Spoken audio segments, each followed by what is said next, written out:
G'day, guys. Welcome to episode 54 of Beyond the Finish Line podcast for runners of every pace, every distance, and every goal. My name is Matt, aka Coach Matt, multiple-time Ironman ultramarathon runner, and I'm coming at you live from training camp. So if you're watching this on YouTube and I look like I'm homeless, it's not my fault. I need to introduce the other half of this podcast. And guys, I'm going to rip through this really quick because I don't know what my internet quality is like. Georgia, how you doing, mate? Hey, I'm very good. Thank you, Matt. Yes, you do look like you're a little bit homeless at the moment, but that is fine. You are staying in an interesting cabin, so we'll roll with it. Sorry, it's not the Ritz, Georgia. We're out here working. No spas. We're not getting our nails done. We're grinding. It's not somewhere I would stay. I have before, don't get me wrong. These are the best value for money for training camps. You're out. Number one, we're out pretty rural. We're in Western New South Wales. So in terms of options, not a lot. But we're staying literally, I could throw a rock into the lake from here. It is fantastic. Clean open roads, no cars, bike riding, trail running. It's perfect. That's what you need, though. I get it. Don't get me wrong. If that was the option and could stay that close to the lake, I would take it too. Hey, I took a very similar option when we did our training camp. But oh, no, that was way nicer than we're at right now. Way nicer. No, look, I joke. You don't actually look like you're homeless. You are inside. We joke. But yeah, you're on training camp at the moment and you are committed to the podcast because you've taken all your podcasting gear with you. So yeah, anyone watching on YouTube is going to be like, what the heck? Yeah, I didn't bring my light or my webcam because I can only pack so much. And I'm also on hotspot to my phone. So I was like, I don't want to overload it. I'm just going to use the basics. But I got my mic. I got my fancy mic. So we're all good. You got the mic. Look, you could have at least taken the ring light setup. I mean, rude, but... No. Sorry.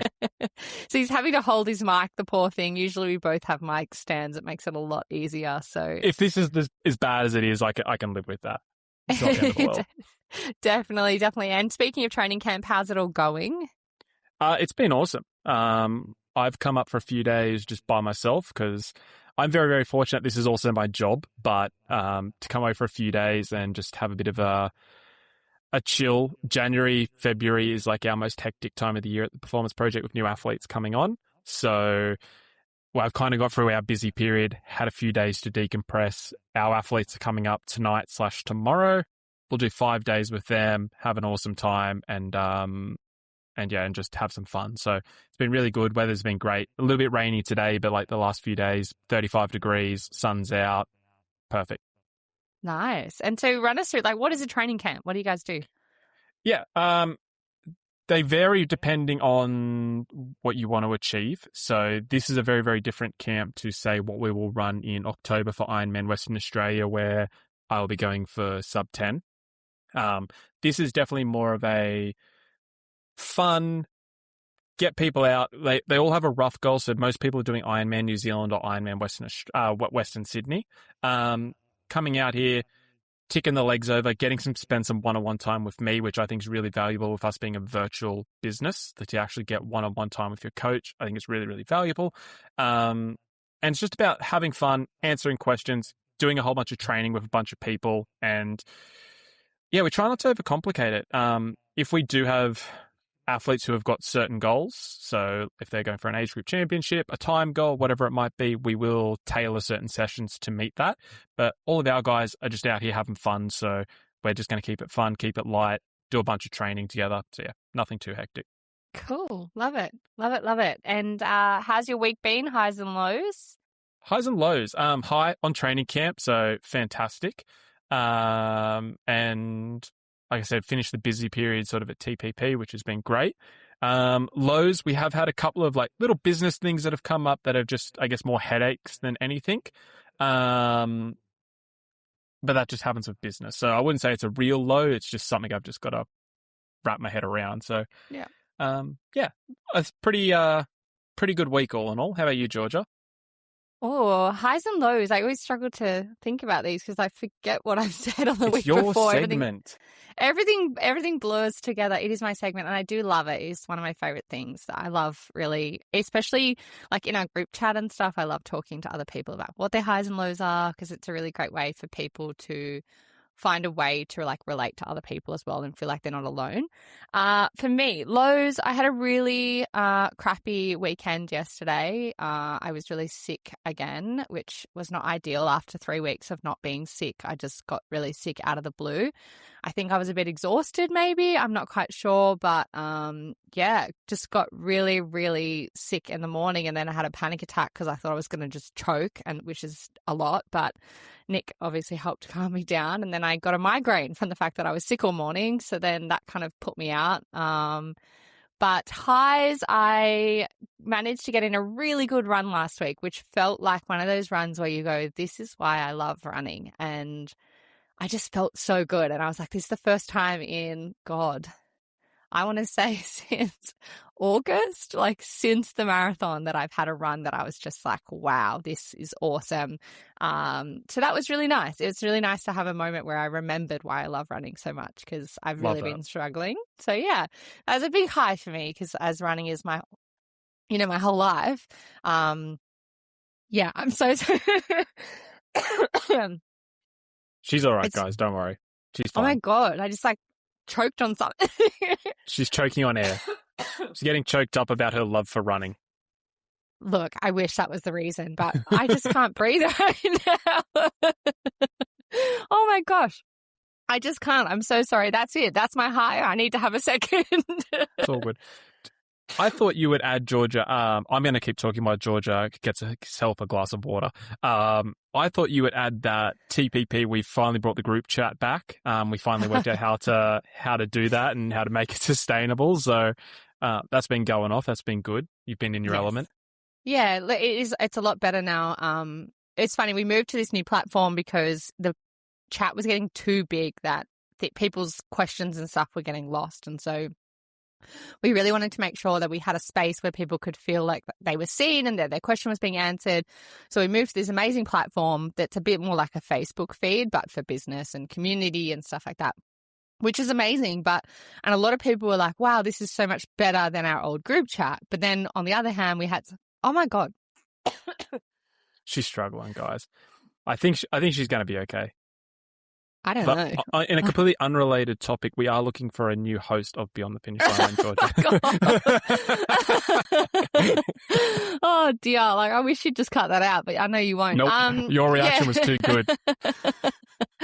So yeah, we've moved over to the new platform, and then people were saying it was amazing, but then also people were saying like we miss the old group chat community. Yeah. So we figured a way around it. As you always do in business, you've always got to find some sort of solution. So we have found a solution and it feels like the chat is back, which is great. So we're getting best of both worlds. I think everyone's happy, but it's always, it's always a bit trying to work out what everyone wants and when to change things and when not to change. So that was a bit of my worry with the new platform, that we were going to lose some people to the new system. I was like, oh, I don't know if this is going to work. But when you hear that some people are really happy and some people aren't, and then you can fix their problem, it's always a lot better. So, yeah. I think I'm okay now, guys. I'm so sorry. No one needs to listen to me coughing while they're out running. But anyway, keeping it real over here. Mate, that's what we do. Raw and unfiltered. That's it. Exactly. So, yeah, things are good. I'm feeling good. Today is a better day, but you just never know. So I'm just taking that as it comes. Yeah, I can't even wrap my head around the roller coaster you're on. Yeah, it is definitely a roller coaster, and I popped it up. I'm trying to keep things real on my Instagram. It's hard because I remember I was like, I haven't filmed much content, and I had to go and film an ad last night, and I was exhausted, and I was just like, oh, this is really hard. But every time I put something like that on my socials, just like when you put up about your own mental health struggles and stuff like that, a lot of people, message to say thanks so much for sharing the raw side of things. Mm-hmm. And I was a little bit vulnerable. Someone asked about whether or not I was still taking my anxiety medication, which honestly, I don't remember ever talking about. And I was like, how do you know this? I didn't know you were taking anxiety medication. Yeah, I was like, maybe I spoke about it on the podcast. And then I was like, I don't think I did. And then I was No, like, I how don't does think she so. know this? Anyway, I was like, okay, I must have mentioned it somewhere. So yeah, I've been on anxiety medication for 3 years now, and it's completely changed my life, my own personal experience. And I don't talk about it online. And so then last night someone asked a question about it, and I replied about how I've been taking it and how it's affected me and stuff like that. And so many people were like, wow, thank you so much for talking about this. And I was just like, oh shit, I was so scared to post that. But it's nice when people, can validate that it was a nice thing to post, not a, full on. I didn't know you were on anxiety medication. So like, I think you'd be shocked at, especially coming from my mental health side, how many people either are on anxiety medication, have thought about going on anxiety medication, or like just obviously deal with anxiety in general. And like, I think it's just a very relatable topic. So I'm not surprised that you got such a good response. Yeah, it's even now I'm sweaty even talking about it, but it's fine. It might help someone else. And I'm not saying that people should go out and do this. Like, this is all within advice of my GP and my therapist and all that kind of stuff. And this was quite a few years ago when I was really struggling. And I remember I just said to my doctor, I was like, I'm not feeling like myself. I'd already had my 10 sessions through like the mental health plan and stuff. And he was like, okay, do you want me to get you some more sessions? And I was like, to be honest with you, I feel like it's not something I can talk my way through. Like, I feel like I've spoken about everything I need to talk about.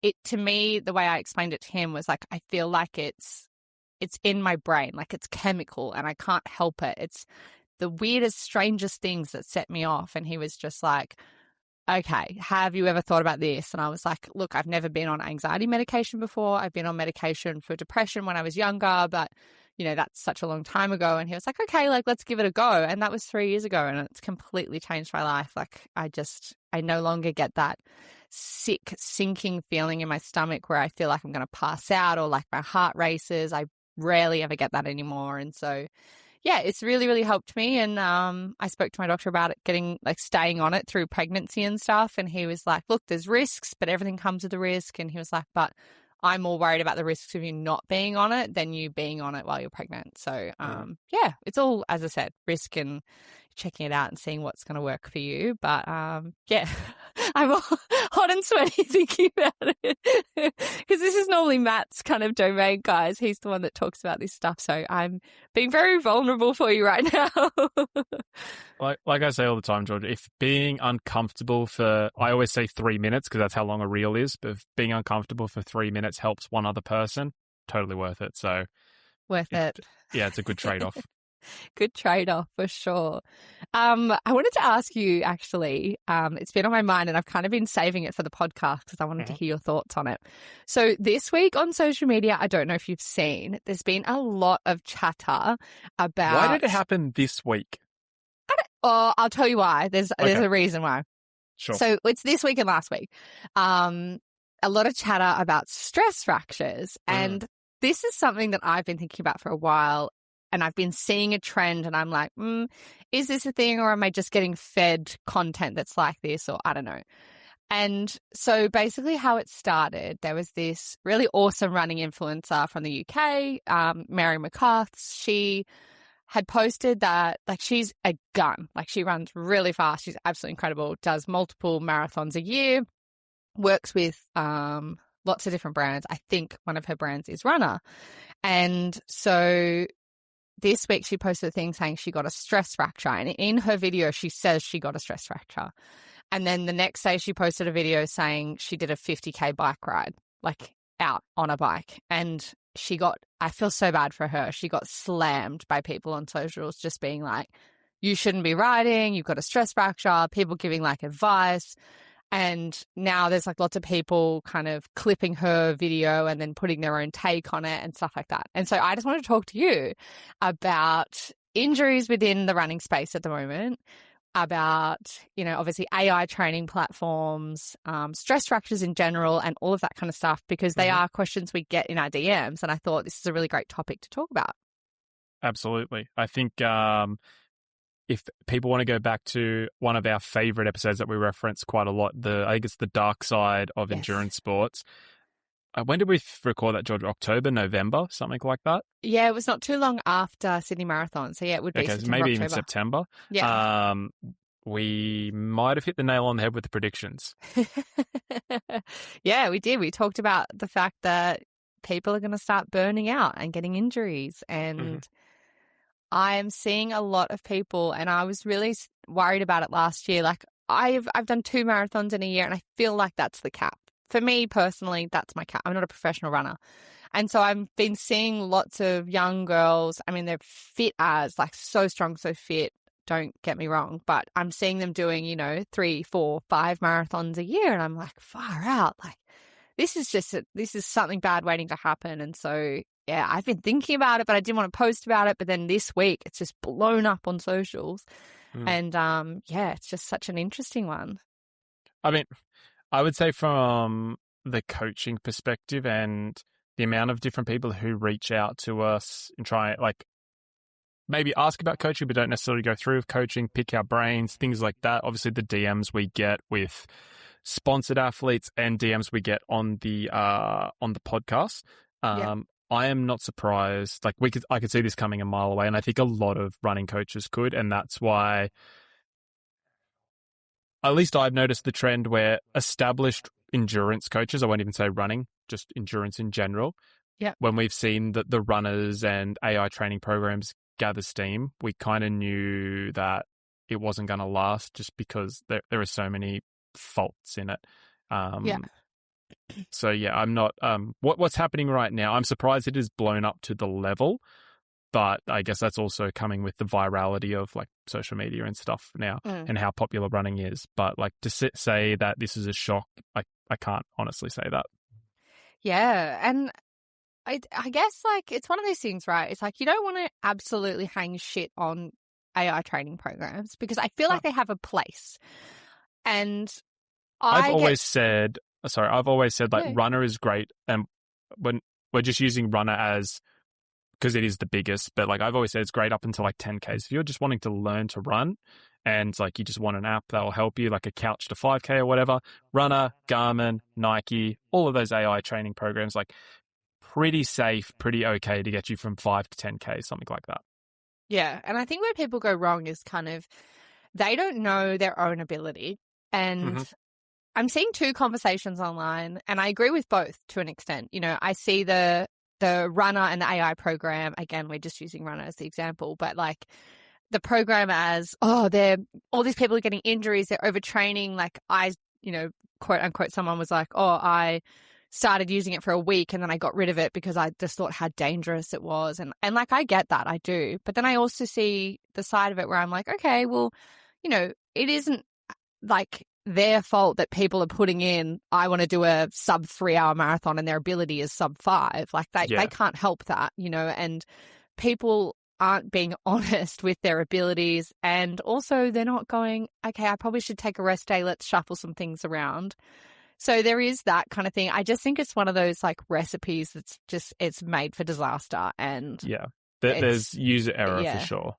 Yeah, I think there needs to be more education around how to use the platform if that is what you want to do. Of course, we have our own training company. We specialize in one-on-one, like that amazing, having a coach, talking to a real human, having things that are programmed around your life and your needs. And so we will always say that's going to be amazing. But I also don't want to discount the fact that some people want to use that kind of platform. And, like, I get that. I just think they need to have way more education around, like, you need to know your abilities, and also it's okay to take a rest day. And I think that's what's hard, is because, like, our athletes they have Anthony to say, hey, mate, I think, you are on the verge of burning out here. I think you need to take a week off and then come back, So, yeah, it's just one of those things that's quite scary to see happening. I hope, people really take into consideration all of those things when they are looking at these kinds of platforms. But it is massive for a reason, because so many people use it. So, yeah, it's just kind of scary. Yeah, I think, yes, there needs to be, like, more education around it. But I think, to play devil's advocate, a lot of our athletes at the Performance Project don't take rest days. Like, we don't give them days off because we know how to manage workload. And I think, like, if people are getting injured using an app and it's asking them to run 4 or 5 days a week, very rarely have I get a lot of, I'll call them ex-AI athletes who come across like, hey, I've used this for this long, I stopped progressing, I want a coach. Very, very rare. Actually, almost never have I heard them running more than 5 days a week. Now, that might be, some people might have different experiences, but at least the ones I have, no one's run more than 5 days a week. If you are getting injured based on workload running 5 days a week, there's definitely an issue with the programming, and there is an issue with whatever you've input into the training program for it to give you that. So I think there is definitely holes in the AI software, and I do think there is holes on the user error. Because, like, for example, Georgia, you could buy it or download it or whatever instead of working with me for sub 4, and you could I'm going sub 3, fuck it, just put it in there. And you're like, worst case, I'm going to go 320, fuck it. But then, you're going to tear both your hamstrings. So, there needs to be some level of... It's just got a long way to go. I think that's the easiest way to say it. Yeah, I agree. And with the 5-day thing, you input how many days you want to run. So it's like it asks you, it says what days do you want to run on and how many days and how aggressive do you want your goal to be, kind of thing. And so, I think people just need to be really careful with how much they're training. And I think it comes down to, at the moment, the fact that social media is really pushing this narrative of you've got to constantly have a goal. You've got to constantly chasing PBs. You've got to, work hard. Hard work doesn't wait for anyone. Really hectic stuff happening. And just people not, being a little bit addicted. I think there is a big addiction to training. And I really hope that anyone listening to this can, even if they just use this as their trigger to go, okay, maybe I need to have a look at my own life, and am I overtraining? How am I feeling? Am I eating properly? All these different things. Because I don't know, maybe they're on the path to getting an injury if they're doing all of those things. Yeah, and I do think there are definitely outliers in the influencer world who are just freak athletes and can go and do 3, 4, 5 marathons, then jump into a half Ironman, do a few high rocks. They can just do all of these things and they just appear like Superman. They are the genetic outlier. Like we said in Dark Side, 3, 4, 5 years' time, are they still doing it? If they are still doing it at that clip, they are the freaks of freaks, all power to them. Yeah. 99% of them will not be. They'll be on to the next thing. They'll be on to the next hobby. They'll be on to the next whatever is viral on socials.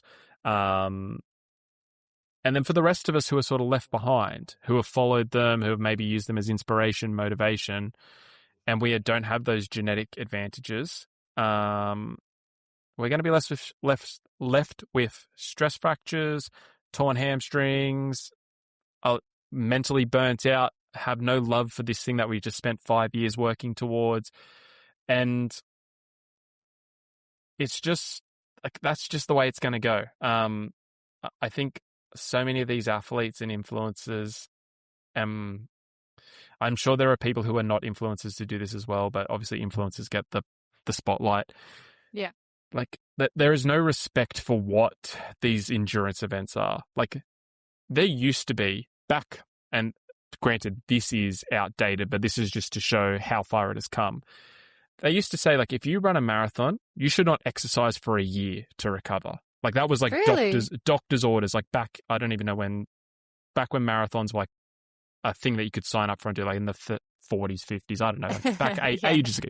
Many, many years before you and I were born, Georgia. Hey, do we need the Greek marathon story? Georgia, have you heard this story? That bloke fucking died, so... Yeah, well, there you go. Yeah, but doctors legitimately said you need a year off from all exercise after running a marathon. Now, I agree that is probably not accurate, but at the same token, I don't think it is healthy to run 5 marathons, 4 marathons, even 3 marathons a year and be expecting to be on this sub 3, sub 4, sub 330, whatever it is trajectory, and then be like, oh yeah, I'm just going to chuck a high rocks in the middle, and then, I'll cap off the year with an Ironman. That is not normal, and the majority of us, even to do half of that, you're probably probably running really, really close to like your max potential. Yeah. Look, it's one of those things where, I think I just want to like touch on, like, you're so right. The influencers definitely get the spotlight because they're out posting all this stuff. And it's definitely not just the influencers, and I feel guilty because obviously I talk a lot about going out and doing lots of things, but I'm very grateful that I actually didn't do a ton last year. I was very restrained in making sure that I wasn't doing, 101 different things. But you're right. I definitely see people who are just like forgetting the importance of rest and the actual integrity of a marathon or an Ironman or whatever it is that you're doing. And it's just like, wow, you're really just jumping straight into them more. And then that's that whole like culture of online and, everyone needs it now. And I can't wait another year to try for my PB. Let's just go again next week, But I wanted to kind of ask you what you can see in athletes that you see the signs of maybe overtraining, burnout, or maybe a potential injury coming. What would be the signs that you would see in someone so that, people can maybe look at what they're doing and go, oh, is that actually me? Every athlete is so different. But when we start talking about burnout, I like to look at trends. So when we look at athlete data, we sit on a whole bunch of historical data. So I can go back and look at Georgia's training peaks from day one of when she trained with me. And I can also forecast out roughly how consistent she is. If she misses every third Tuesday, like I can sort of identify a whole bunch of trends.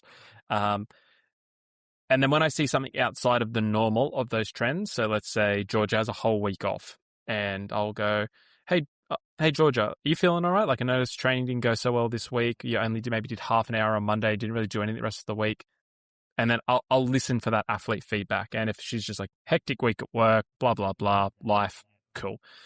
And then it happens again the next week. You're like, oh, like, okay, something's not right. Like now it has gone past like an outlier and now a new trend is developing. So that'd be the first thing I look for in terms of mental burnout is normally adherence to training outside of the norm. The second is then the athlete feedback, asking them, hey, how are you doing? What are you feeling like? How's training going? How's work? How's life, etc. And just listening to what they say. So whether that is, work's just kicking my ass at the moment. It turns out I'm pregnant. Whatever it might be, you're like, okay, like, cool. Like that is an external factor we need to monitor. That can also lead to pulling away from training. And maybe you only have a finite amount of bandwidth, and that bandwidth you use for training, and now you've got things pulling away from it. In terms of injuries generally come from fatigue.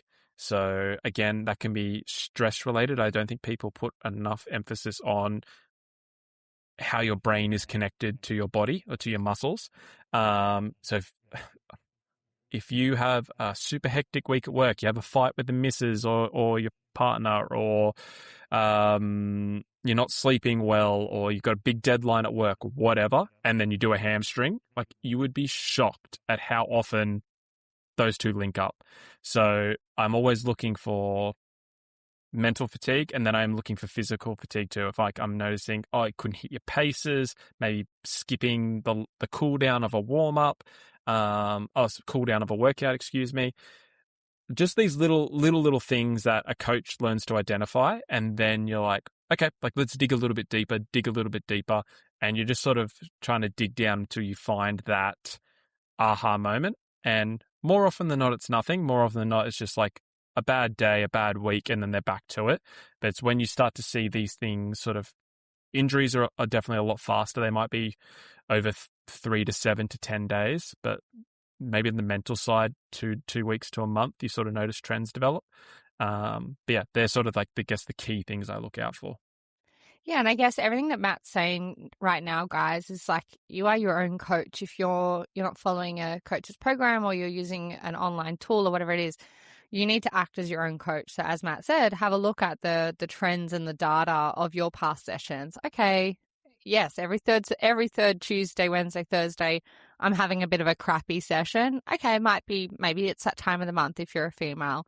Or, you know, maybe if you go, okay, I had a really big deadline at work, and so maybe that was why my sessions haven't been amazing. But it's when, like Matt always says in the past, you know, if it's the kind of sleep that, like a good night's sleep, that kind of tide that a good night's sleep doesn't fix. It's like if you're constantly noticing that, you're constantly going, I'm not enjoying my sessions, you kind of need to act as your own coach and go, okay, what is that outlier? What is it that's causing this? Okay, do I need to take a couple of days off to just rest and recover, get myself back feeling amazing? Then amazing, do that. It's, I guess, with the injury side of things as well, it's kind of, are you noticing, oh, it's a bit of a, you know, it's a little bit of a pain in my hip or my foot or somewhere, and then you're ignoring it, and then you're like, oh, it'll go away, and then you do another session and it's still there, and then you ignore it again. It's like you need to be your own coach and go, okay, that session I didn't hit. What was going on? Okay, I had a bit of pain. All right, do I need to take a rest day? No, it's just muscle soreness. Okay, or is it actually pain? And then you go, okay, do I need to look at seeing a professional or a physio or taking some time off, all of that kind of stuff? It's like, if you don't have a coach to help you with that sort of stuff, you need to be your own coach, and you need to look at all of those different outliers and then kind of work that out for yourself as well. Be very aware of yourself. Yeah, absolutely. And I think it's so difficult if you really want to, not get into running, but if you want to like move up through running, continually get better. I think it is so hard to get better without a coach. And that's not saying it from a business perspective. Like, to have someone look at you unbiasedly and just know the questions to ask and know what to look for, it's invaluable. And I'm not saying people need to work with a performance project, work with whoever you like. You can ask chat these things as well. I just think you need a bit of context for that, like an understanding what's actually sort of telling you. But yeah, it's so hard to be your own coach and just like look at things unbiasedly, because your brain plays tricks on you. If you're a little bit sore and you're like, oh, a coach might go, okay, do these 2 stretches and put some like heat rub on it. Let me know how it feels in the morning. And you might wake up and be good as gold.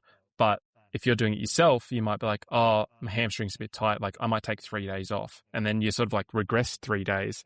So it's like this weird balancing act where it's just such a tough one to balance. And I do feel for people who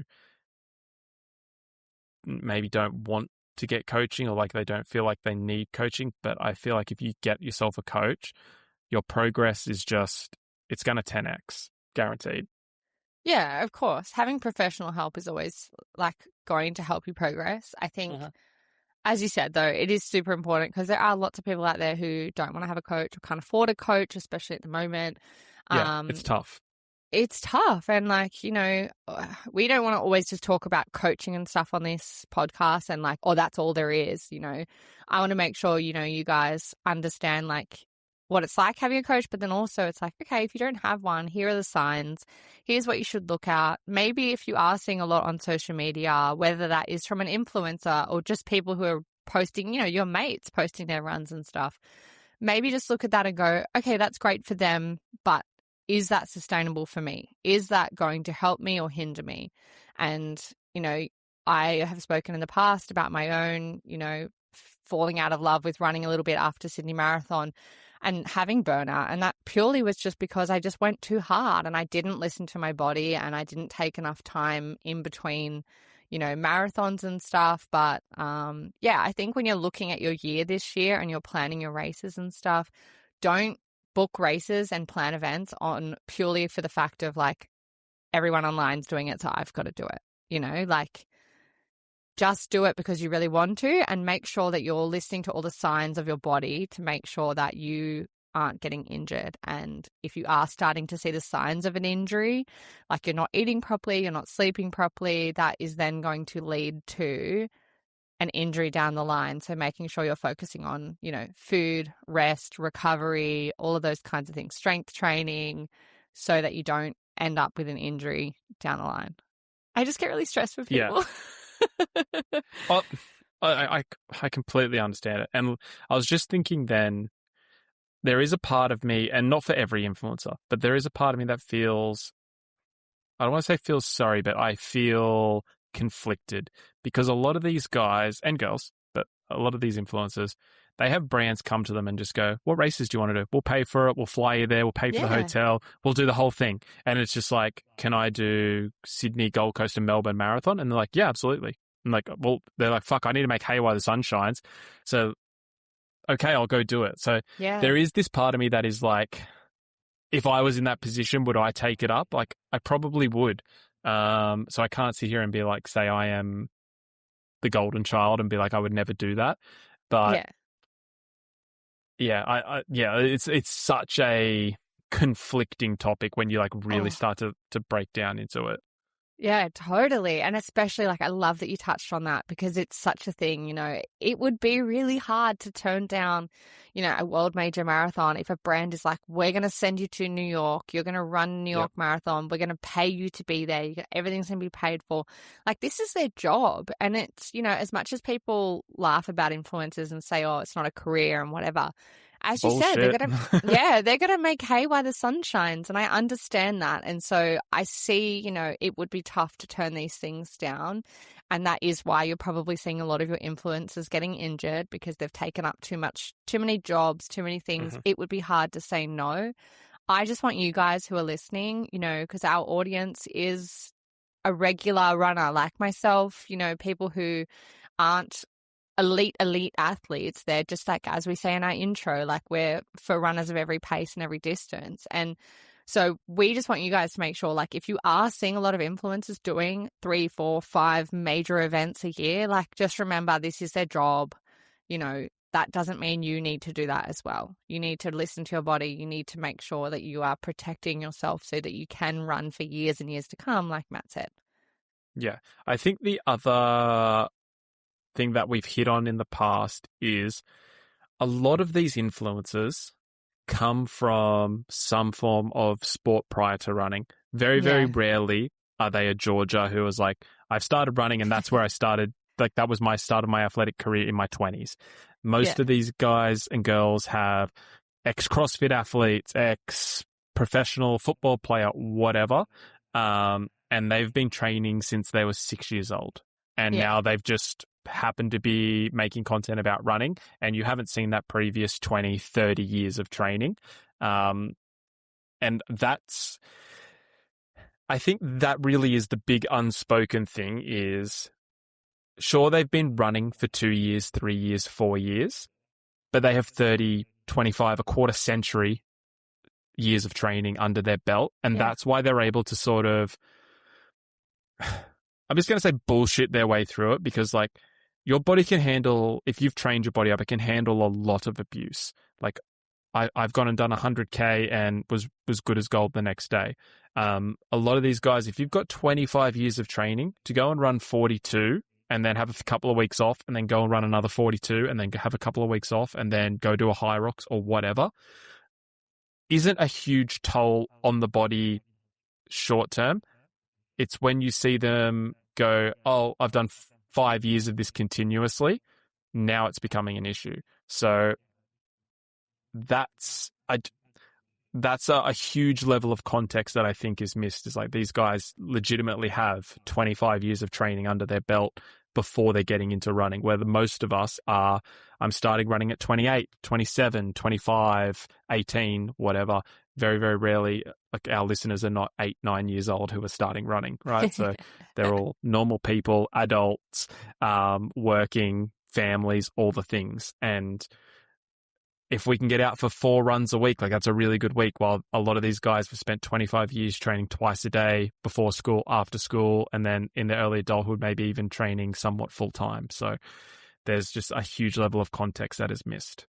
Yeah, and I think that's the overlying thing here is like, underlying, whatever, is like, just remember that you're not seeing the full picture with everything you see online, you know, whether that is how much experience they've had in the space, but it also might be that runner or that high rocks athlete or whatever it might be, they might be experiencing burnout, but because it's their job, they don't talk about it and they act all happy online and all that kind of stuff. So take what people say with a grain of salt. Make sure you look at your own life and just go, okay, maybe they've got other shit going on. You know, they could be doing these sessions and then being in tears afterwards because they're in pain or whatever. So yeah, just make sure, as Matt said, you remember that a lot of these people who are doing like crazy events, they've been doing this their whole life. So just please try and keep that in mind. We just don't want you guys to get injured from feeling like you have to do everything and anything you can possibly get your hands on throughout the year. So just off the back of everything we just kind of spoke about, we had a couple of really great listener questions this week, and I'm going to paraphrase this one here from Arthur, and we'll only have to really quickly touch on this because we have spoken about it, but I think it's still a really great question. So Arthur has said, loving the podcast since the moment I found you guys. I have a question for you. How do I know when I need to get a physio? And I'm just going to paraphrase the rest of this because it's quite long. He's given us a lot of context here, but I feel like, you know, if you're a regular runner, you know, this will apply to you. He just kind of says, like, how do you know when you've got an injury? How do you know when to go to a physio? And how do you know who to choose for that? And do you need to go if you have an injury? So I thought this is a really great question because, you know, physios aren't always necessarily just for injury. You can actually go to them for other reasons as well.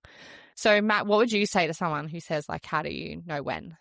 Yeah, so at TPP, we use a 3-tiered system where there's a niggle, there's pain, and then there's an injury. So if someone comes to me and like, oh, my knee was a little bit tight, I'll just ask them, okay, do you feel like, was it like niggly? Was it painful? Or do you feel like something's wrong?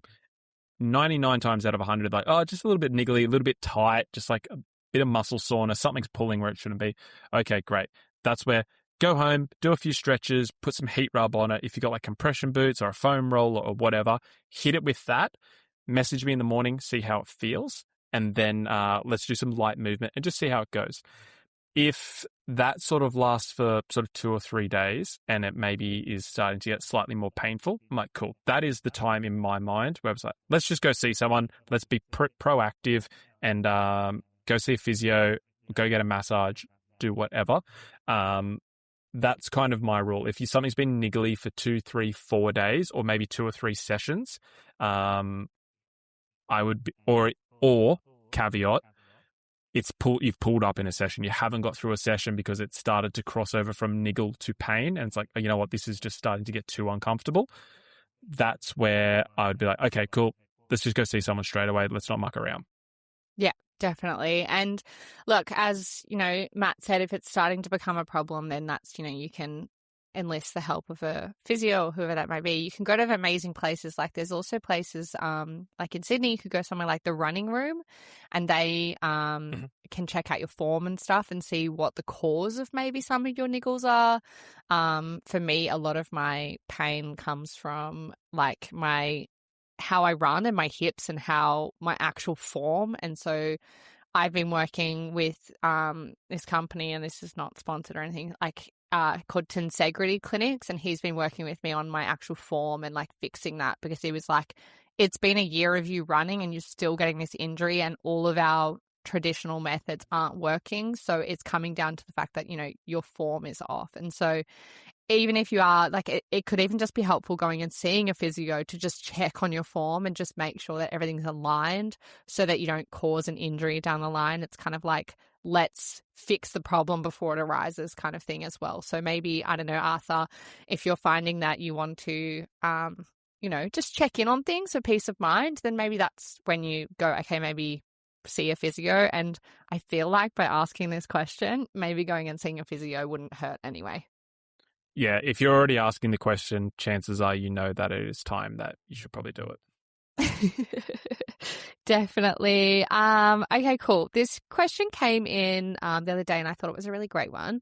It's a little bit longer, but I feel like the context on it is really great. And I feel like this would be really helpful for a lot of people.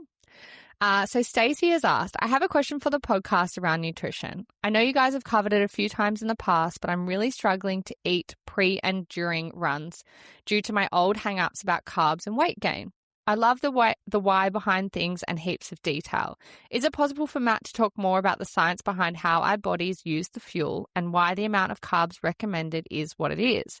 It always sounds like so much, especially when I run more than 90 minutes. I hope that makes sense, and I'm really worrying if I'm the only one fearing carbs, but I really want to run well. It's a hurdle that I just can't get over. Yeah, so I would really recommend going back and listening. I think it's episode 23 with Lauren, our sports dietitian, Lauren Nash. We definitely deep dived into this. But from my side of things, I work with a TPP. I think we're like 90% women. And yeah, definitely lots of girls. And I'd say the majority of them are late 20s to early 40s. And they all grew up in that era where carbs were bad. You had to be skinny was on the magazines, and that's just been brainwashed into your head. And I've spoken about this before, where I think it's just fucking horrendous. And that's why I'm quite passionate about helping girls eat more while they train, making sure they're fueled correctly. Carbs are not going to make you fat, right? So it just doesn't work like that. It's total calories that dictates weight gain, weight loss, body fat gain, body fat loss. So if your maintenance was 2,000 calories and you only ate 2,000 calories of carbohydrates, you'd probably get diabetes, but you wouldn't gain weight. So that's okay. Just like if you ate 2,000 calories of protein and no carbs, you're not going to gain weight. The reason carbohydrates is so important is carbohydrates convert to glycogen, and glycogen is the energy our body uses. It's what your brain uses. It's what gets shuttled around your body to make your muscles move and do all the things that we need. It's essentially fuel for your body. That's why we call it fueling. The reason the carbohydrate count is what it is they're generally more generic, just sort of calculations, 60 grams per hour, 80 grams per hour it's based off how much glycogen your body can store. So you can store glycogen in your blood, in your liver. And that's like when we carb load, we make sure those glycogen stores are topped up. And then essentially, if you're constantly taking 60 to 80 grams per hour, depending on body size, weight, all of these things, how hard you're running, it's enough to keep those glycogen stores topped up. So when you are finishing that half marathon, full marathon, you're kind of getting near empty, but you've just sort of drip fed those carbohydrates through the whole way through your session. Sorry, what was the other part of the question? No, that's good. She basically just wants to know like the science behind it and why they recommend the carbs, which we've just spoken about. And just basically what is the point of having carbs as opposed to having something else? Yeah, so carbs are just fuel, right? So like if you take in protein, let's just say you drank a protein shake while doing a marathon, your body can do what's called, I'm going to get this wrong, protein. No, I'm not even going to say it. I can't remember what it's called. But your body can turn fats and protein into glycogen. It's just a very, very slow process. So it's got essentially, if you had a protein shake, it's got to break everything down, work out what is protein, what's amino acid, what's glycogen, spread it all out, and then shuttle the things to the different spots. That's a very, very slow process. Where if you have a gel, a Powerade, honey, banana, toast, that are essentially just like pure carbohydrates, your body goes, boom, I know what this is, rips it apart, shuttles it into the blood, moves around the body. And that's what enables us to do stuff. Like when you hit empty, if anyone's bonked on a run before, it is the worst feeling in the world. When you hit empty, you just go zero, nothing left, and you could be on an easy run and you bonk and you're walking. Like, and you don't even get a choice. It's just like literally like your car running out of fuel. You're pulling over on the side of the road, whether you like it or not. Exact same thing. So that's why it's really, really important to have glycogen. It's really, really important to eat pre, intra, and post workout. And it's also going to make sure that you have better sessions, which means you're going to make more progress. You're also going to recover quicker, and your next session, the session the following day, will be of a higher quality. So again, more progress. Yeah, and it touches on as well, like, helping you avoid injury as well. If you're not fueling and resting correctly, like that can lead to injury as well. And I actually quite enjoy the fact that you couldn't remember the science term behind the protein, because I feel like sometimes it needs to be broken down a little bit. And And so, Stacey, I just want to, like, as someone who's been in your position before, I understand what it is like to not, to fear carbs. And as Matt said, it is all about calories in, calories out. You are still going out and you're running and you're doing a big session. So you've got to fuel your body so that your body feels really good. And, you're helping your body do its best. But Stacey, I just want you to do kind of like a bit of a test for me. And maybe Matt will tell me this is wrong. But I feel like you're already doing a 90-minute run and you're not fueling because you're telling us that you're not fueling. And so I really want you to go and do a normal 90-minute run, do it how you normally do without the carbs. I want you then to try and test out some carbs on a run. And whether that is just, it doesn't have to be a gel. Take some dried mango with you, something that's easy for you to eat that you aren't going to, freak out about. And, I say that because I've been there before. Go out on your run and have that fueling and just see how you feel afterwards. See how you feel during the run. Make note of that and then go, okay, well, I actually felt really, really good on this run. And okay, I probably recovered a little bit better. And then that might alleviate some of that fear behind having the carbs when you're actually seeing such positive outcomes. I feel like that will help tip the scales to the other side. Yeah, absolutely. And for context, Stacey, I'm here at training camp and I had I just looked up my phone, 747 grams of carbs yesterday and I woke up a kilo lighter. So granted, some of that's water, but I literally had like 3 days worth of carbohydrates and no weight gain. So, but what Georgia said was great as well. Yeah, and I think if you see a lot online, a lot of runners will say like the best part of running is the food. We love it. There's nothing better than before a race, like getting to do a carb load and getting to have all these yummy, amazing carb things that you would have feared. You're like, heck yeah, I'm going to rip into some snakes. Yeah, I think something we didn't hit on the main part of this podcast, Georgia, was the red S, low energy availability. Like that is a huge thing when it comes to stress fractures. And I think so many we don't have to dive deep into this, but I do think, and maybe this for influence is damned if they're kind of cursed by the job that they've chosen. They have a certain aesthetic to keep up, a certain body image, and they are concerned that if they eat a whole bunch, if they overfuel, they might lose their abs, and that might be one less deal that they get, and they might not be as aesthetic in these photos. So they're willing to starve their body to a certain extent and to appeal to a certain audience.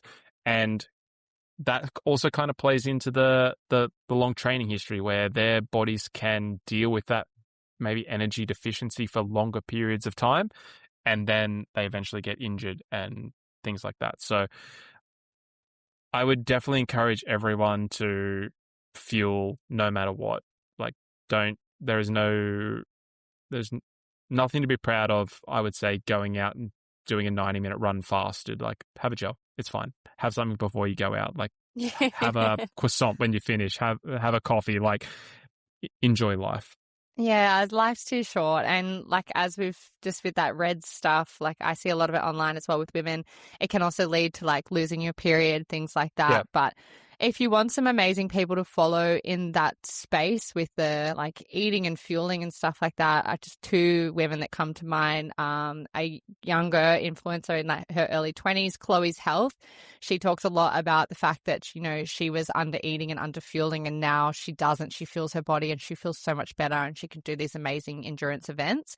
Also another one, the exercise engineer, a friend of mine, Lou, she actually recently posted about this, about how, she used to underfuel and like try to be skinny and look skinny, but it actually hindered her training. And now she's training for an Ironman and all of these amazing things. And there's plenty of women out there who will tell you how amazing carbs are, how amazing fueling your body is. And, and I've been there and I feel for you. And I really hope that, you can start introducing it slowly and into your runs and stuff. And we've spoken about this in the past, whether that's just starting slow with just like a crumpet with some honey on it. That's a really great place to start. And hopefully, one day you'll look back and just be so grateful that you took that step into trying to have a little bit more fueling on your runs. Yeah, nailed it. Nailed it. I love it. All right. I have another one here. Leo has said, If you're doing a marathon overseas, how long would you be in that city before the marathon if you're going for a time goal? Yeah, I mean, how long is a piece of string? How long do you have, Leo? Obviously, budget. Yeah, exactly. Budget and time availability is obviously huge. If it's anything that's sort of like altitude or adverse, maybe whether like it's a really hot or it's a really cold marathon, you obviously want to be there like 10 days, 12, maybe even 14 days before. Obviously, that's a huge time commitment and outlay in terms of finances. Honestly, like 3 to 5 days, if it's just a normal thing and you just got to adjust to time zones, 3 to 5 days is fine. If you're really particular, getting there a week before is cool. Like, I wouldn't say you need to be there any longer than a week, unless you have the resources to do so. Yeah, it is a big thing on like how much time can you get off, how much, can you afford to stay overseas for. For example, if you're going for Tokyo Marathon, it's going to be really cold over there. So you do want to adjust to the temperature, get some runs in where you're like really feeling that temperature. For London Marathon, we landed in Paris. We had 3 days in Paris and then we had a day in London that was transit, and then we had the marathon. So I felt like that was really good because I didn't have that whole time zone thing where I was like absolutely zonked. I do feel like for such a big time zone you need a solid 3 days to get your body in rhythm. So yeah, that's kind of my advice as someone who's done a marathon overseas. I didn't have a time goal, but I don't really feel like the time goal really affects this. I feel like if anything, just give yourself an extra day so you're more calm. Yeah, the only caveat I would say to what Georgia said would be if you are super, super particular about sleep and all of those things, and having poor sleep will affect your performance, or like it'll play on your mind. I would encourage to go a little bit longer. But if you're someone like me, who like I don't look at my Whoop or anything, and it doesn't affect the way I perform, then yeah, the 3 to 4 days is perfect. Perfect. All right. One last question here. Question from Jade. I'd love to know more about preventing stitches when running. I always get one at around 15K. Stitches are super weird. That's my technical coaching term. They are weird. They hurt. They hurt. And I haven't done recent research on this, probably in the last 6 months, but last I was reading, there is no consensus of what causes a stitch. So, like, there is no, you do X and you will get stitched. Some people eat too much food before they run and they'll get a stitch, where I could eat a whole roast dinner and dessert and go out for a marathon and it wouldn't fucking bother me. And then some people, if they run too fast and they have a pinned heart rate, that will cause them to get a stitch. Some people, if they drink too much water. Some people, if their sodium imbalance is off. So while I'm not super, super up to date on this, there is no consensus. What I would look for if an athlete was saying this to me would be like, let's go back to historical trends. So every 15 Ks, you get a stitch. What do you do every time you run 15 Ks? Do you have a lot of water? Do you stop for a water break? Are you running at threshold for 15 Ks? Are you doing it off a poor night's sleep? Are you having a big breakfast? I would just look for all of those trends, start to identify them, everything you do on that day, and then just play around with different ones. Okay, smaller breakfast, less water, maybe running a bit easier, and then just start to play around with them and see what happens. I think you'd be surprised at how quickly you can do it, identify problems and fix them just by doing that. Oh, hit the nail on the head there. Look, and even like trying to get rid of a stitch during a run, just slow down. It's literally the only thing. It's a nightmare. Only thing I worked out. But I love Matt's answer. The only thing I can contribute is stop running. I'm like, I don't know, man. I get them. They suck. And once you get them, like, that's it. Forget it. Run's ruined.